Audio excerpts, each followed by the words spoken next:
നീലമരിയാണ്. ഈ നീലമരിയുടെ ഇല എടുക്കാം നമുക്ക്.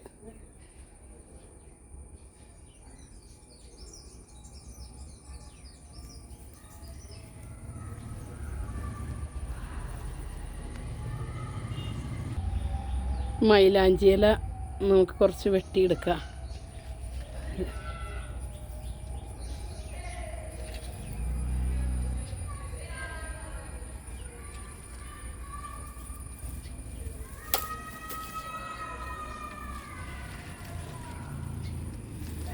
ഇത് നമുക്ക് വറുത്ത് പൊടിച്ചെടുക്കണം.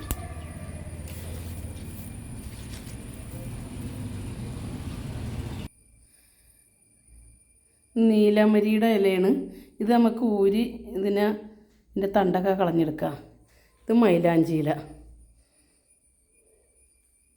ഇത് രണ്ടും കൂടി നമുക്കിത് ഇല മാത്രമാക്കി തണ്ടൊക്കെ കളഞ്ഞ് റെഡിയാക്കി എടുത്ത് നമുക്ക് രണ്ടും ഉണക്കി പൊടിക്കണം. നീലാമരിയുടെ ഇലയാണ് നമ്മളിത് അതിൻ്റെ തണ്ടൊക്കെ കളഞ്ഞെടുത്തിട്ടുണ്ട്. ഇനി നമുക്ക് മൈലാഞ്ചി ഇതുപോലെ തണ്ടൊക്കെ കളഞ്ഞെടുക്കാം.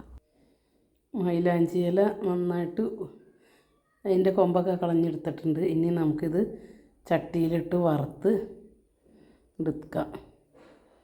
അപ്പോൾ അസ്മാസ് വ്ളോഗിലേക്ക് എല്ലാവർക്കും സ്വാഗതം.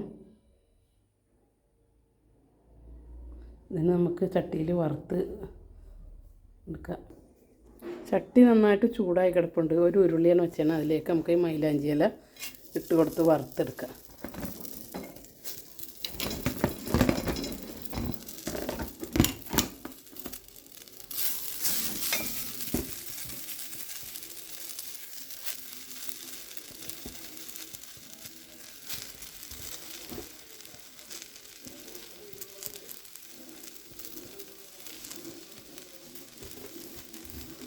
നീലാമരിയും ഇട്ട് കൊടുക്കാം. എന്നിട്ട് നന്നായിട്ട് വറുത്തെടുക്കണം. ഇളക്കി കൊടുക്കുന്തോറും അത് ഉണങ്ങി വരും. നല്ല വാടിക്കൊണ്ടിരിക്കുന്നുണ്ട്.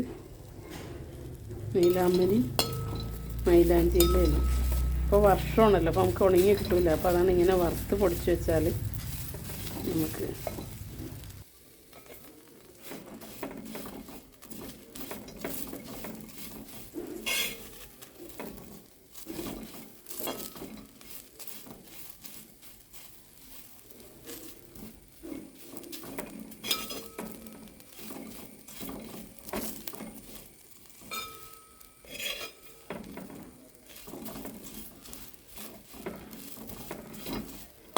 നന്നായിട്ട് വാടിയിട്ടുണ്ട്.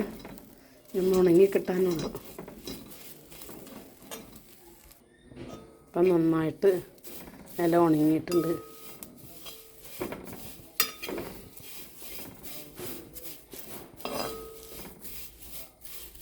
നമുക്ക് നന്നായിട്ടൊന്ന് മിക്സിയുടെ ജാറിലിട്ട് പൊടിച്ചെടുക്കാം.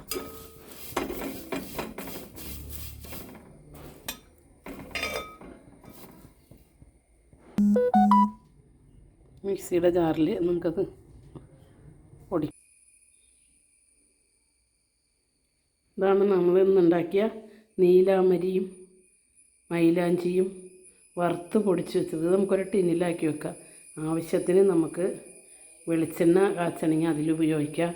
അതല്ല എണ്ണയായിട്ട് ഉപയോഗിക്കണമെങ്കിൽ അങ്ങനെ ഉപയോഗിക്കാം. എല്ലാവരും എൻ്റെ വീഡിയോ കാണണം, ലൈക്ക് ചെയ്യണം, ഷെയർ ചെയ്യണം.